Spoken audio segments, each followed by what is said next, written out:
Ahojte, milé deti.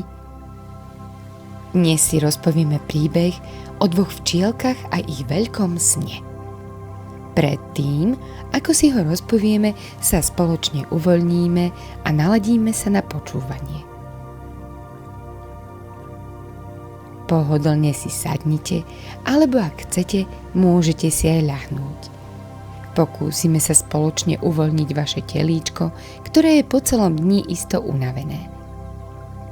Pomaličky zavrite svoje očká a v mysli si predstavte, aký bol váš dnešný deň. Isto ste toho veľa zažili. Skúste pomaličky tieto myšlienky uvoľniť. Pustite ich preč, aby ste sa mohli lepšie sústrediť na náš dnešný príbeh. Uvoľnite svoje telíčko, najprv ruky, brúško a nakoniec nožičky. Teraz sa zhlboka nadýchnite nožtekom.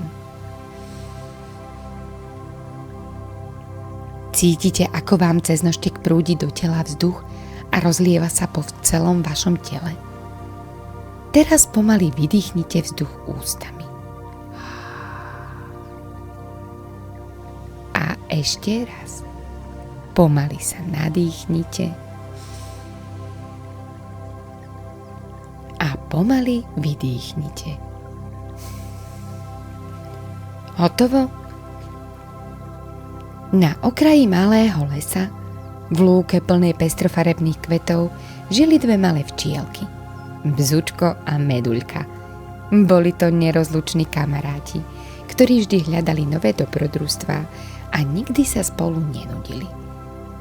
Jedného rána, keď slnko vyšlo na oblohu a lúka sa leskla rannou rosou, dostal Bzučko nápad. Meduľka, počula si, že lúky už nie sú také rozkvitnuté ako kedysi? Zabzučal Bzučko. Naozaj? Prečo? Vyzvedala Meduľka a zamračila sa. Ešte o tom nepočula a bola veľmi prekvapená. Ľudia zabúdajú, že kvety potrebujú nás včely, aby mohli rásť. A my, včielky, potrebujeme kvety, aby sme ich mohli opeľovať a pomáhať tak prírode, vysvetlil odvážne Bzučko. Meduľka sa na chvíľu zamyslela a v tom dostala skvelý nápad. Pri pomyslení na jej plán sa jej rozžiarili očká. A čo keby sme zasiali semienka kvetov na čo najviac miest? Predstav si všetky tie nové lúky plné farebných kvetov. Bzučkovi sa tento plán veľmi páčil. A tak sa spoločne pustili do vytvárania nových lúk. Ich plán bol jednoduchý. Nájsť čo najviac semienok a rozosievať ich po lúkach, v lesoch a záhradách.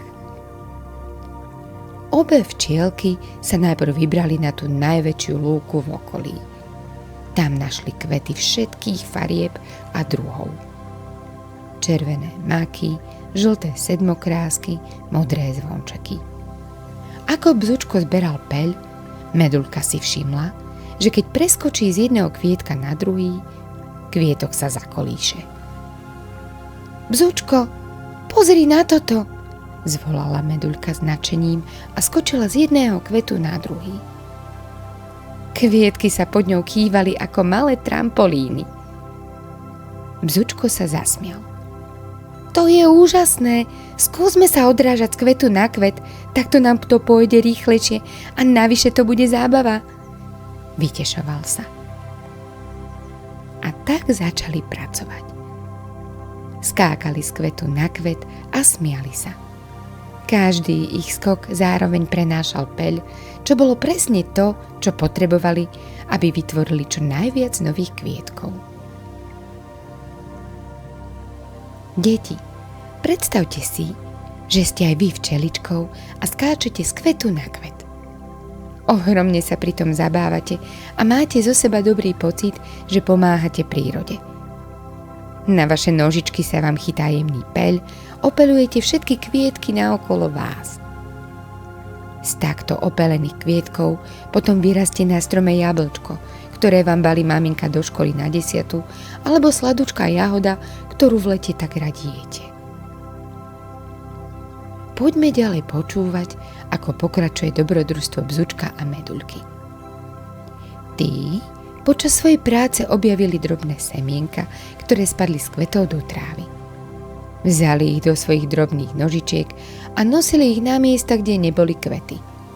Keď našli malú prázdnu čistinku, Medulka sa zastavila a povedala: Tu bude lúka plná žltých kvetov, slnečníc. Pomocou svojich nožičiek zahrabávali semienka do pôdy a jemne na ne dýchali, ako by ich chceli povzbudiť.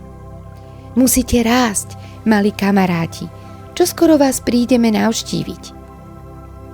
Keď slnko začalo zapadať, Bzučko a Medulka si sadli na obľúbený makový kvietok. Vánok ich jemne kolísal a tak zatvorili oči, aby si oddychli. Počúvaj, ako všetko okolo nás spieva, zašepkala Medulka. Obklopoval ich tichý bzukot iných včiel, šum lístia a jemný spev vtákov. Spoločne sa zhlboka nadýchli a vydýchli. Cítim vôňu kvetov, povedal Bzučko.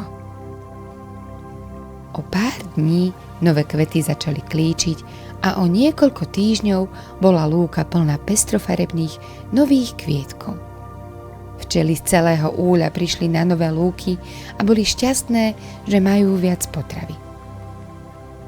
Medulka a Bzučko si uvedomili, že aj tie najmenšie bytosti dokážu urobiť veľké veci. Ak budeme spolupracovať, pomôžeme rozkvitnúť celému svetu, povedala Medulka a zasmiala sa. Odvtedy včielky každý deň neúnavne pracovali a svojou usilovnosťou pripomínali ostatným, že príroda je krásna, ak sa o ňu staráme. Navyše, z toho máme aj dobrý pocit. A čo my? Môžeme im pomôcť tým, že budeme sadiť kvety, chrániť lúky a udržiavať prírodu tak, aby v nej rozkvital život. A čo včielky? Bez nich by sme nemali ani ovocie, ani zeleninu, ani krásne kvety. Tento príbeh nám ukázal, že včielky sú dôležité nielen pre prírodu, ale aj pre nás. Vďaka nim máme zdravý med, ktorý si dávame na chlebík. Preto musíme včielky chrániť. Neničme im ich domčeky. Takže deti, ak na budúce uvidíte včielku, spomente si na Bzučka a Medulku. Nebojte sa jej a pekne jej poďakujte za jej usilovnú prácu, ktorú robí pre náš svet. Deti, páčil sa vám dnešný príbeh? Veríme, že áno.